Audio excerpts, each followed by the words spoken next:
नमस्कार दोस्तों, एक बार फिर से आप सभी का स्वागत है मेरे यूट्यूब चैनल पर। आज एक और इम्पोर्टेंट टॉपिक आप लोगों के बीच लेकर आया हूँ। आज के दिन इस वीडियो में बात करने जा रहे हैं कि आई गॉट कर्मयोगी पोर्टल पर यदि आपका पंजीकरण नहीं है, तो आप ये पंजीकरण कैसे करा पाएंगे और ये पंजीकरण किस स्तर पर होगा और जो पंजीकरण की प्रक्रिया करेंगे, उनके लिए इम्पोर्टेंट वीडियो होने वाला है क्योंकि उन्हीं की प्रोसेस यहाँ एक्सप्लेन करूँगा और साथ में जिनको कराना है वो भी जान जाएँगे कि किस स्तर पर ये कार्य होगा। तो इसलिए वीडियो को बिना स्किप किए अंत तक जरूर देखिएगा। वीडियो को लाइक, शेयर, कमेंट जरूर कीजिएगा। चैनल यदि अभी तक सब्सक्राइब ना किया हो, तो चैनल को सब्सक्राइब करके बेल आइकन को हिट करके और जरूर सेलेक्ट कर लीजिएगा। तो कंटिन्यू करते हैं वीडियो। सबसे पहले आपको गूगल ओपन करना है और सर्च करना आई गॉट एमडीओ पोर्टल। अब आपके सामने MDO I got Karmayogi .gov.in का ये लिंक आया। देखिए ये बात आपको बताऊं कि एमडीओ लॉगिन जो है वो किसको अवेलेबल हुआ है। बेसिक एजुकेशन डिपार्टमेंट में जो ब्लॉक स्तर पर बीईओ ब्लॉक एजुकेशन ऑफिसर हैं, उनको एमडीओ बनाया गया है। उनके पास एमडीओ की आईडी हो जिससे वो अपने कार्मिक यानी टीचर्स का रजिस्ट्रेशन आसानी से कर सकेंगे और अपने अपने डिपार्टमेंट में जैसे हेल्थ डिपार्टमेंट हो गया या अन्य डिपार्टमेंट्स जो भी हैं, वो अपने डिपार्टमेंट में पूछे कि एमडीओ बना कौन है, उनके माध्यम से वो अपना रजिस्ट्रेशन जरूर कराएं। तो यहाँ पर मैं एक एमडीओ के आईडी से रजिस्ट्रेशन की प्रक्रिया दिखा रहा हूँ। जो भी एमडीओ बने हैं वो ये समझ सकेंगे कि एमडीओ आईडी के थ्रू कार्मिक का पंजीकरण कैसे करेंगे, बल्क में भी और सिंगल सिंगल करके भी। तो ये प्रक्रिया बहुत ही आसान है। जो भी एमडीओ आईडी चला रहे हैं उनको वीडियो ये देखना बहुत जरूरी है, समझ जाएंगे। और साथ में जिनको पंजीकरण कराना है तो वो ये समझेंगे पंजीकरण मेरा कहाँ हो रहा है और कौन कौन से डाटा की जरूरत पड़ेगी अपने एमडीओ को देने के लिए।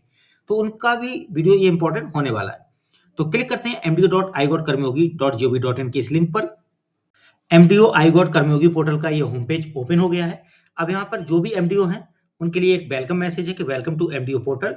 उनकी लॉगिन की प्रक्रिया क्लिक टू लॉगिन से होगी, तो करते हैं क्लिक।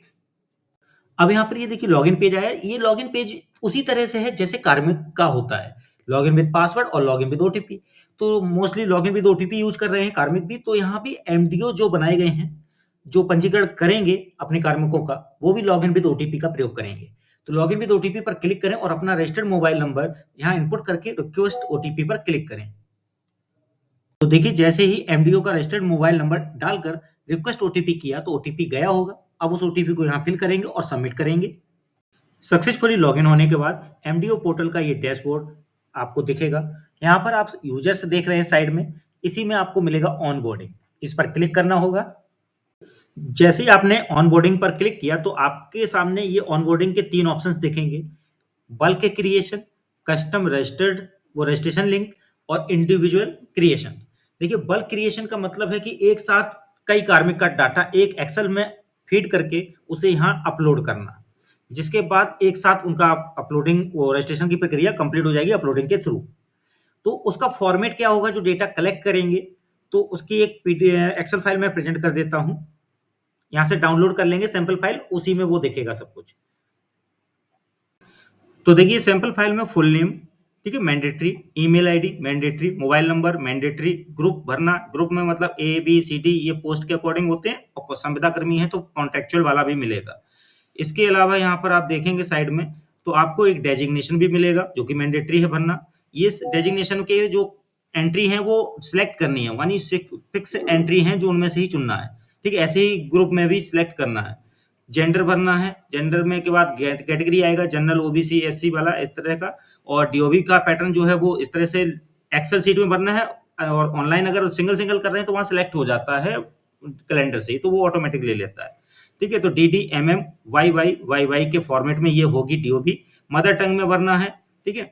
उसके बाद आपका एम्प्लॉय कोड आ जाएगा, ठीक है। इसके बाद ऑफिस पिन कोड। इसके बाद देखिए कुछ फील्ड ऐसे हैं जो मैंडेटरी नहीं लिखे हुए हैं ऊपर, उनको यदि आप मिस भी करते हैं तो भी चल जाता है, लेकिन मोस्टली डिटेल्स देखिए मदर टंग तक या एम्प्लॉय कोड या ऑफिस पिन कोड तक, यहाँ तक तो आप भर ही लीजिए, इजी है। एक्सटर्नल वाला यदि दोनों मिस करते हैं तो कोई दिक्कत नहीं होगी। टैक्स में आप मेंशन कर सकते हैं कि जैसे किस ब्लॉक और किस डिस्ट्रिक्ट के आप हैं, तो वो चीज यहाँ मेंशन कर देंगे तो वो इंडिकेट हो जाएगा टैग के तौर पे, आपको जो भी इंडिकेशन रखना हो। तो अब यहाँ पर बात करते हैं कि ये डिटेल्स जो भरनी है सिलेक्टिव, वो कौन सी फाइल में है दिखा देते हैं। अब आप देखेंगे जैसे कैटेगरी बेस पे जो सिलेक्शन करना होता है उसके लिए देखिए यहाँ पे ऑप्शंस दिए गए, ये लिस्ट आएगी, इनमें से सिलेक्ट कर सकते हैं। डेजिग्नेशन के लिए देखिए लिस्ट दिखा देते हैं आपको। ये देखिए इसकी लिस्ट बहुत बड़ी है। जब ये डाउनलोड सैंपल फाइल करेंगे ना, उसमें ही आपको ये एक्सेल फाइल एक मिलेगी एक्स्ट्रा। उसमें से आप देख सकते हैं ये एक लिस्ट है पूरी डेजिग्नेशन को लेकर, ठीक है। इसमें से सिलेक्ट कर सकते हैं। ग्रुप के लिए देखो लिखा हुआ है साफ, ABCD कॉन्ट्रेक्चुअल स्टाफ और JDS। जेंडर का तो सिंपल पता है आपको, कैटेगरी का भी बता दिया। मदर टंग में भी देखिए इतना मदर टंग है, इनमें से आप सिलेक्ट कर सकते हैं, ठीक है। अगर आप एक्सेल शीट भर रहे हैं डिटेल्स एम्प्लॉय को लेकर, तब ये आपको जरूरत ज्यादा पड़ेगी। सिंगल सिंगल में क्या है कि ऑटोमेटिक वहां सिलेक्ट कर लेना है, आपको कोई भी एक्सेल शीट तैयार नहीं करनी है, ठीक है। और टैक्स में क्या करना है, देखिए टैक्स में कुछ नहीं यहाँ, बस बाकी आप अपने हिसाब से बता ही दिया था जो भी। अब यहाँ पर आप इतनी चीजें कर लेंगे। उसके बाद अब वापस चलते हैं।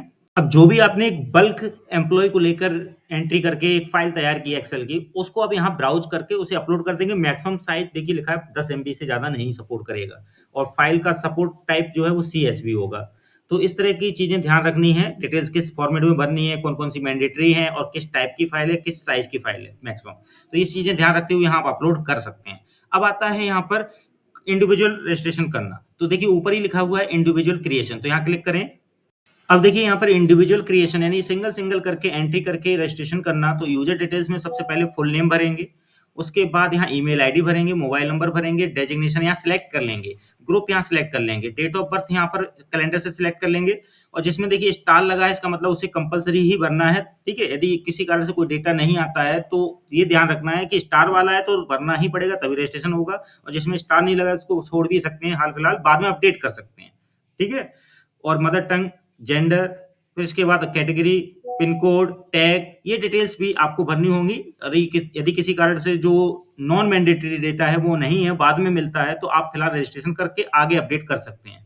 उसके बाद यहाँ नीचे क्रिएट यूजर क्लिक करेंगे तो वो रजिस्ट्रेशन सक्सेसफुली हो जाएगा। तो ये सिंगल सिंगल एंट्री करके काम होगा।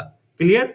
अब चलते हैं, यदि किसी का रजिस्ट्रेशन यहाँ कर रहे हैं और मैसेज आ जाए यहाँ पर कि already mobile number registered with existing user, email ID registered with existing user, तो कहाँ वो रजिस्टर्ड है पहले से, ये जानना कैसे होगा, तो बताते हैं आपको। इसके लिए आपको ऑल यूजर जो साइड में लिखा हुआ है पहले यहाँ क्लिक करें।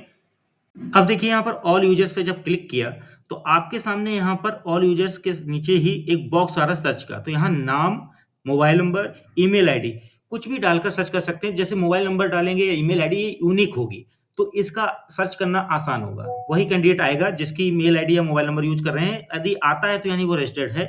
यदि यहाँ सर्च करने पे नो रिजल्ट आएगा तो वो नहीं है। तो यदि सर्च करके रिजल्ट आता है तो साइड में आपको मिलेगी एडिट बटन।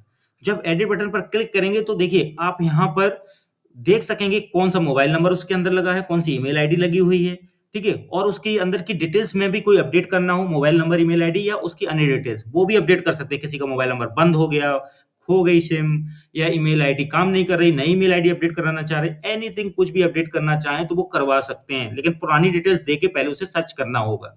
तो ये चीज भी यहाँ पे आसानी से उसकी अपडेट की जा सकती है, जिससे कि जो पुराना कैंडिडेट है वो अपना भी एक्टिव कर ले, यानी लॉगिन कर ले और कार्य कर सके इस कोर्स से जुड़ा हुआ।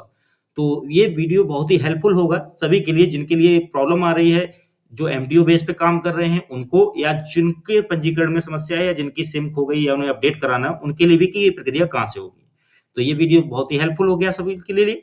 वीडियो अच्छा लगा हो तो लाइक शेयर कमेंट कीजिएगा। चैनल यदि अभी तक सब्सक्राइब ना किया हो तो चैनल को सब्सक्राइब करके बेल आइकन को हिट करके ऑल जरूर सेलेक्ट कर लीजिएगा। मिलते हैं अगली बार और भी इंपॉर्टेंट वीडियोज के साथ। आज के लिए बस इतना ही। धन्यवाद।